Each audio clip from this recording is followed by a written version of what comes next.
Good afternoon, Barbadians. Earlier today, I received a letter from the Honourable Corey Lane asking to be relieved of his ministerial responsibilities so that he may spend more time with his family and to be able to give the government the opportunity to be able to ensure that it is in no way affected by anything related to charges.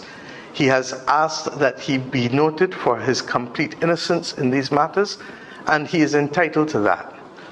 At the same time, I received a letter from the Honourable Marcia Cadell asking to be relieved of her duties with immediate effect. I have therefore accordingly informed Her Excellency President of Barbados, the Most Honourable Dame Sandra Mason, of changes that become effective tomorrow, February 26. I have asked the Honourable Kirk Humphrey to take responsibility as Minister of People Empowerment and Elderly Affairs for the task now of crime prevention. This will in fact sit well with his ministry, which has already taken responsibility for parental coaches and life coaches, and for whom the issue of social empowerment is central, and that is the centre of crime prevention. I have equally asked the Honourable Kay McConney to assume responsibility for the Ministry of Economic Affairs and Investment as full Minister.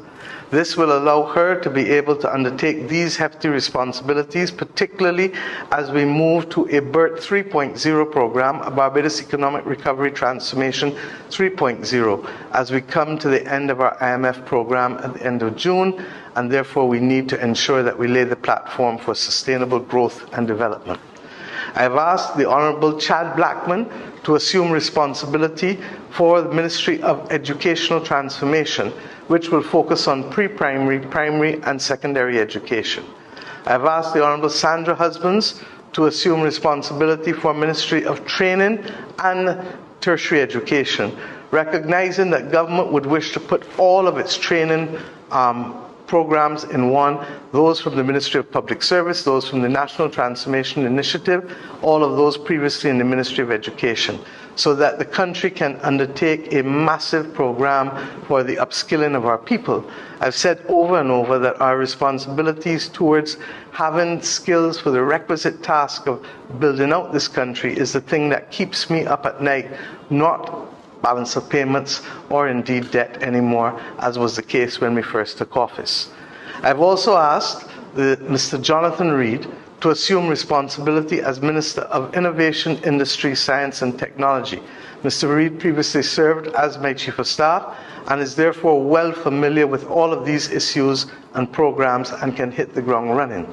To accommodate Mr. Reid's appointment, I've asked, and she has agreed, Dr. Crystal Haynes, to be able to allow us to manage the exigencies of these appointments, and therefore Mr. Reid will replace her as a senator in the Honourable Senate of the Barbados Parliament. I want to thank the Honourable Corey Lane, the Honourable Marcia Cadell, and indeed Dr. Crystal Haynes for their service to the Government of Barbados, and wish them all the very best, and as they continue to work with us in a collegial framework as we go forward in mission transformation and indeed in the building of our resilience at a time that is most difficult for the world. We are facing a number of grave uncertainties, and therefore our ability to stay focused and to get the job done is uppermost in our minds. I want to thank you and look forward to working with all of you as we stay focused on that journey. Thank you and have a blessed evening.